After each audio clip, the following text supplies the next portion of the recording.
Hi, I'm Alan with the Plant Farm. We've got an awful lot of people who've said, how do you make these hanging baskets, these large petunia baskets, continue to bloom all the way into the end of the year? Well, there's a few key secrets. We're in the middle of October and we're still full color display on these hanging baskets. We've made sure that we've got adequate water, we've made sure we've got adequate fertilizer, we've also made sure that we don't have any diseases that are impacting our baskets. So if you'll just listen with me for a few minutes, we're going to talk about how you can do the same thing with these hanging baskets. So we're going to sneak in here to the design center where it's not so loud out by the street. Of course, those hanging baskets have been out there since early spring. So since it's mid-October and they were hung in the middle of April, you can see we've been out there for several months. We've gone through the heat of the summer, we've gone through some of the stress of early frost in the spring, and now we're out here in the middle of the fall, and we've already had some very cold nights. In fact, we've had 2 nights that have been pretty hard freezes. But petunias are pretty durable, and as you can see, they're still giving us a great color display. And I know many of you ask, how do you maintain baskets through the season? First and foremost, I'm going to tell you, watering is absolutely key. I can't tell you how much to water because over the season it varies. When it's cool at night and during the day, you don't need that much. But when you're in the heat of the summer, it's possible that you may be watering 3 times a day and thoroughly each time.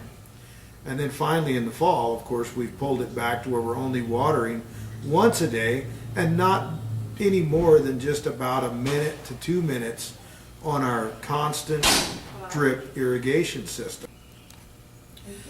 So we've talked a little bit about the necessity to keep everything moist, and that's going to vary depending on the time of the year and the heat during our summer months. Our next major factor is feed. If you're not feeding, your hanging baskets are not going to perform well. Feed is what keeps them healthy. Healthy plants provide lots of color. Unhealthy plants are not going to.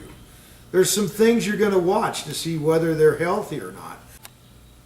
So when we think in terms of fertilizer, our first fertilizer, and we do this with all of our city baskets, we load the soil with a slow release fertilizer. It's our insurance against the times when we are not actually fertilizing with constant liquid feed. But the slow release fertilizer is essential for good performance.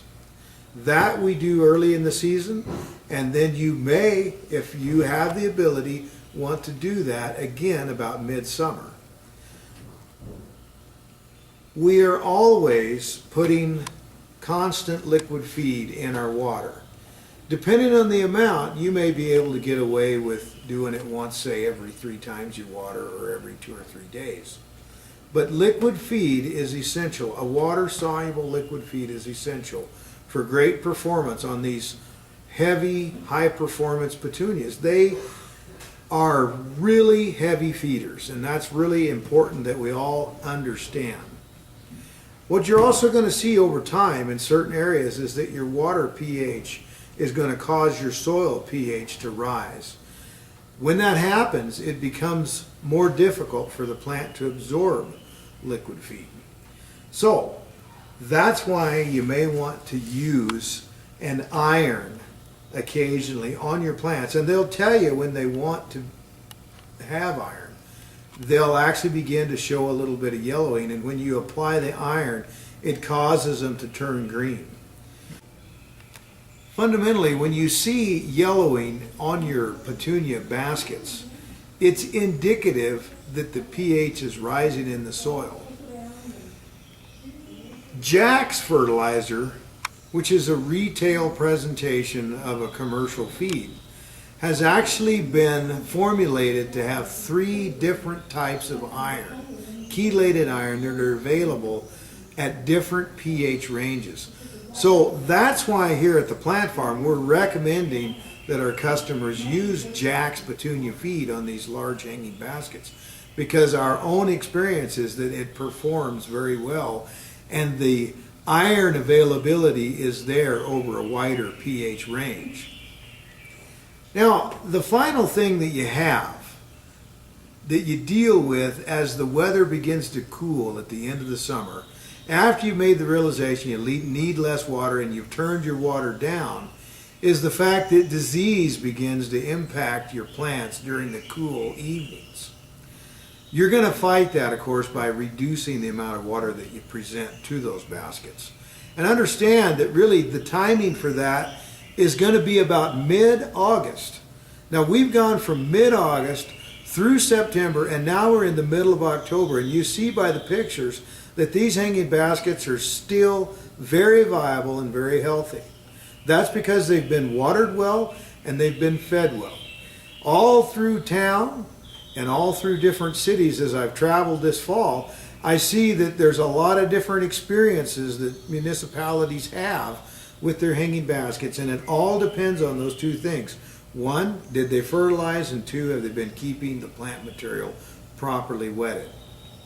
But my recommendation is when you get to right in the middle of August, as you sense that your evenings are beginning to cool, get a broad spectrum fungicide. And this would be an example one. This has copper in it. And you're going to be fighting two things. One, you're going to be fighting botrytis.